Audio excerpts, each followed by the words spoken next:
नमस्ते दोस्तों, मैं गणेश फिर से एक बार स्वागत करता हूँ आपका हमारे channel up to date with Ganesh में। दोस्तों, आज की वीडियो इंजीनियरों के लिए बहुत ही स्पेशल होगी क्योंकि आज हम जानेंगे आईईएस यानी कि इंडियन इंजीनियरिंग सर्विसेज, जिसका नाम बदल के अभी ईएससी हो गया है, इंजीनियरिंग सर्विस एग्जामिनेशन। इस एग्जाम के पैटर्न, सिलेबस को पूरे डिटेल में आज की वीडियो में हम जानेंगे।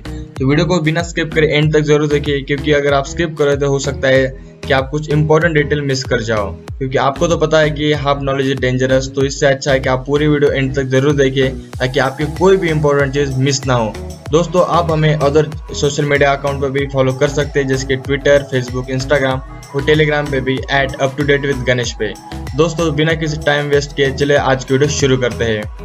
दोस्तों, आईएएस एग्जाम 3 स्टेजेस में होती है, जिसका एग्जाम पैटर्न आज आप जानेंगे। तो पहले स्टेज में प्रीलिमिनरी एग्जामिनेशन होती है, जो कि टोटली ऑब्जेक्टिव टाइप रहती है। एमसीक्यूज क्वेश्चन रहता है। 500 मार्क के लिए टेस्ट होती है। पेपर 1 होता है, पेपर 2 होता है। पेपर 2 200 मार्क्स और पेपर 2 300 मार्क्स के लिए होता है। जो सेकंड स्टेज है उसमें मेंस एग्जामिनेशन होती है, जो कन्वेंशनल टाइप यानी कि रिटन टेस्ट होती है, जो 600 मार्क्स की रहती है। पेपर 2 और पेपर 1 दोनों ही 300 मार्क्स के होते हैं। और थर्ड स्टेज में पर्सनैलिटी टेस्ट होता है, जो कि 200 मार्क्स का होता है, जो आपको क्रैक करना होता है, तभी आप सिलेक्ट हो पाते हो। दोस्तों, ये था एग्जाम पैटर्न। अब इसको और डिटेल में जानते हैं। दोस्तों, स्टेज 1 में जो प्रीलिमिनरी एग्जामिनेशन होती है उसके लिए नेगेटिव मार्किंग भी होती है 1/3 की, और जो सब्जेक्ट रहते हैं उसको पेपर 1 पेपर 2 में डिवाइड किया गया है। पेपर 1 जो कि जनरल स्टडीज का होता है और इंजीनियरिंग एप्टीट्यूड भी होता है, वो 2 घंटे का रहता है 200 मार्क्स के लिए, और 3 घंटे के लिए मैकेनिकल इंजीनियरिंग और जो भी ब्रांच होगी, जैसे कि civil engineering, electrical, electronics and telecommunication, इन जैसे ब्रांच के रिलेटेड क्वेश्चन आते हैं पेपर 2 में। 3 घंटे के लिए 300 मार्क का, टोटल 500 मार्क का पेपर रहता है। और आगे देखते हैं कि नेक्स्ट क्या होगा। मेंस एग्जामिनेशन के लिए भी आपको 2 पेपर देने पड़ते हैं, पेपर 1 पेपर 2, जो कि रिलेटेड ब्रांच से ही रहते हैं क्वेश्चन। पेपर 2 और पेपर 1 दोनों ही 3 घंटे के लिए 300 मार्क्स के लिए रहते हैं और 600 मार्क्स टोटल रहते हैं। मेंस एग्जामिनेशन टोटल रिटर्न रहती है दोस्तों, तो आपको रिटर्न टेस्ट के लिए बहुत ही तैयारी अच्छी खासी करनी पड़ती है। अगर आप अच्छे से प्रैक्टिस ना करें तो हो सकता है आपको मेंस में स्कोर ना आए, तो आपको मेंस में अच्छी तैयारी करनी होगी। जनरल स्टडीज और इंजीनियरिंग एप्टीट्यूड का जो सिलेबस है वो सभी ब्रांच के लिए सेम होता है, कॉमन टू ऑल कैंडिडेट, जिसमें आता है national international current affairs related to social, economic and industrial development, और लॉजिकल और रीजनिंग एप्टीट्यूड होगी, इंजीनियरिंग मैथमेटिक्स, न्यूमेरिकल एनालिसिस होगा, आपकी जो general drawing, design, important safety rules वो होंगे, क्वालिटी कंट्रोल, कंस्ट्रक्शन, मेंटेनेंस, इन जैसी चीजें होगी, और इन्वायरमेंट रिलेटेड होगी, जैसे energy conservation, population, pollution, degradation, climate change, basic project management हो गया, मटेरियल साइंस और इंजीनियरिंग हो गया, information and communication technology related भी होगा कि आप किस तरह से इसको यूज कर रहे हैं अभी, और इथिक्स, वैल्यू इंजीनियरिंग भी होगा। तो इन जैसे कुछ टॉपिक वो कॉमन होंगे और आपको अच्छे खासे पढ़ने पड़ेंगे। तो दूसरा पेपर है, उसके लिए क्या टॉपिक होंगे वो देखते हैं। जैसे कि मैंने आपको बताया था कि प्रीलिमिनरी एग्जाम के लिए जो टेस्ट होंगे उसके जो सेकंड पार्ट है उसमें आपको जो ब्रांच रिलेटेड टेस्ट है वो देनी पड़ेगी। आज की वीडियो हम सिविल इंजीनियरिंग की बात करने वाले हैं।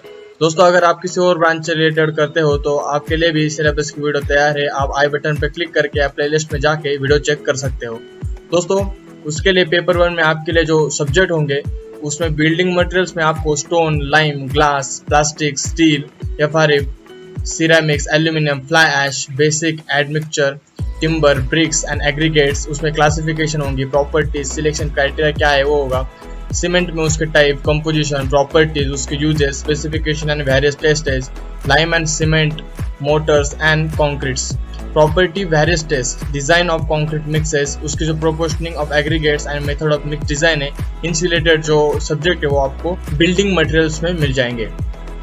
दोस्तों, सॉलिड मैकेनिक्स में आपको elastic constant, stress, plane stress, strain, plane strain, Mohr circle of stress strain, elastic properties, elastic theories of failure, principal stresses, bending, shear stress and torsion, इन जैसे टॉपिक्स होंगे।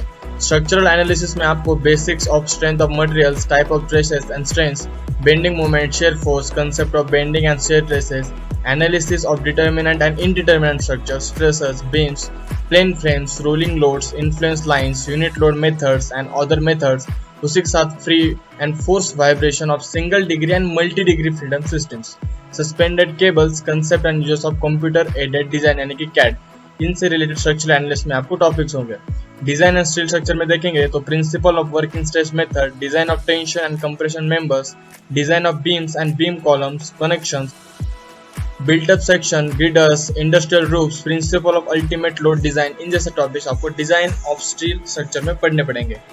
Design of concrete and masonry structures में आपको limit state design of bending, share, axial compression, combined force, design of beam, slab, lintel, foundation, retaining wall, tanks, staircases, principle of pre-stressed concrete design including materials and methods, earthquake resistant design of structure and design of masonry structures, ये सब होगा।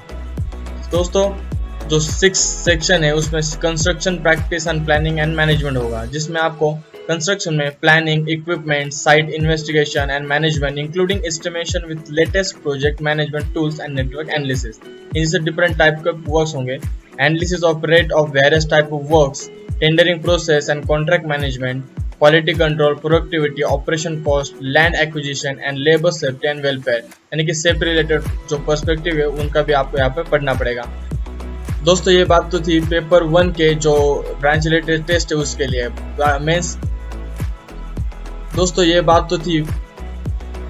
बात prelims के लिए जो paper है branch related उसके लिए थी। मेंस के लिए भी आपको जो ब्रांच रिलेटेड टेस्ट है उसमें ये तो सब्जेक्ट होंगी, उसके साथ पेपर 2 के लिए आपके कुछ और सब्जेक्ट होंगे। वो कुछ इस तरह से होंगे। Flow of fluid, hydraulic machines and hydro power में आपको जो ए सेक्शन है उसमें fluid mechanics, open channel flow, pipe flow में फ्लूइड प्रॉपर्टीज होंगी, dimensional analysis and modelling, fluid dynamic including flow kinematics and measurement, flow net, viscosity, boundary layers and control, drag, lift, principles in open channel flow, flow control, hydraulic jump, surge and pipe networks। B part में hydraulic machines है, hydro power है, उसमें various pumps, vessel, turbines, उनके classification, type, performance parameter क्या है, house power, classification, layout, shortage, control of supply, इन जैसे कुछ टॉपिक होंगे। तो सेकंड पार्ट है उसमें हाइड्रोलॉजी और वाटर रिसोर्सेज इंजीनियरिंग से सब्जेक्ट आते हैं, यानी कि hydrological cycle, ground water hydrology, well hydrology, related data structure, or streams and their gauging, river morphology, fluid, drought and their management, capacity of reservoirs।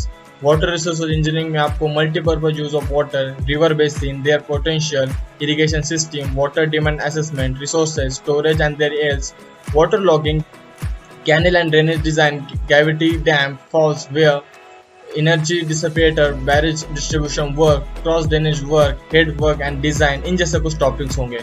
Environmental engineering में देखेंगे तो water supply engineering में आपको source estimation, quality standards and testing of water and their treatment, rural and institutional and industrial water supply, physical, chemical and biological characteristics of that water supply, pollutants in water and its effects, estimation of water demand, drinking water standard and water treatment plant, water distribution network, इन जैसे topics होंगे। और जो waste water engineering है उसमें आपको planning and design of domestic waste water, sewage collection and disposal, plumbing system, components and layout of sewerage system, planning and design of domestic waste water disposal system, sludge management including treatment, disposal and reuse of treated influents, industrial waste water and influent treatment plant including the institutional and industrial sewage management होगा। तो solid waste management है उसमें आपको source and उसके classification हो गए जो solid waste है, along with the planning, design and its management system, disposal system के साथ beneficial aspect of waste and utilization of that waste in civil engineering, उसका भी आपको यहाँ पे पढ़ना पड़ेगा। एयर पोल्यूशन कंट्रोल में आपको उसके कंसेप्ट और जनरल मेथोडोलॉजी होगी जो आपको पढ़नी पड़ेगी। और जियो टेक्निकल इंजीनियरिंग और फाउंडेशन इंजीनियरिंग के लिए जो जियो टेक्निकल इंजीनियरिंग उसके लिए तो soil exploration, planning and method, उसके properties, classification, various test including the relationship, permeability and seepages, compressibility and consolidation, shearing resistance, earth pressure theories and distribution in soil, properties and use of geosynthetic. Foundation engineering में तो आपको type of foundation, उसका selection criteria, bearing capacity, settle management, design और related topics आपको उसके पढ़ने पड़ेंगे। Serving and geology में देखेंगे तो classification of survey, various methodologies, instrument, analysis of measurement and distances, elevation, direction, yield, astronomy, global positioning system, map preparation, photogrammetry, remote sensing concept, survey layout of culverts, canals, bridges, road, railway, alignment, building, setting out of curves. और geology में basic knowledge है जो engineering, geology और application में होगा। अगर आप transportation engineering से जो देखते गए तो उसमें आपको highways, tunnels, railway system, harbours और एयरपोर्ट से रिलेटेड टॉपिक्स मिलेंगे। दोस्तों आप अगर सिविल इंजीनियरिंग से हो तो आपको ये सब टॉपिक तो पढ़ने पड़ेंगे। अगर आप किसी और इंजीनियरिंग से बिलोंग करते हो या फिर आपके दोस्त किसी और इंजीनियरिंग डिपार्टमेंट से बिलोंग करते हैं तो उनके लिए भी सिलेबस की वीडियो तैयार, आप उनको हमारे चैनल सजेस्ट कर सकते हो। तो दोस्तों ये सारी जानकारी थी IAS एग्जाम के सिलेबस और पैटर्न के बारे में। आई होप आपको ये वीडियो बहुत ही हेल्पफुल लगी होगी। अगर आपकी कुछ क्वेरी डाउट होंगे तो आप कमेंट सेक्शन में ज़रूर बताइए। जैसे मैंने बताया कि PDF जो सिलेबस की PDF है वो टेलीग्राम चैनल पे है, लिंक डिस्क्रिप्शन बॉक्स में दी गई है। और आप हमें अदर सोशल मीडिया अकाउंट पे भी फॉलो कर सकते हैं, ट्विटर, फेसबुक, इंस्टाग्राम। और अभी तक आपने सब्सक्राइब नहीं किया तो अभी सब्सक्राइब कर दो, लाइक कर दो, वीडियो को ज़्यादा से ज़्यादा शेयर करो ताकि आपके दोस्त भी फ़ायदा उठा सकें। और दोस्तों हम आपके लिए नए नए अप टू डेट अपडेट्स लाने की कोशिश करते हैं, तो आप भी हमें ज़रा सपोर्ट दिखाइए, एक लाइक कर दें, सब्सक्राइब भी कर दें। तो चलिए दोस्तों मिलते हैं नेक्स्ट वीडियो में नए अपडेट के साथ। जय हिंद।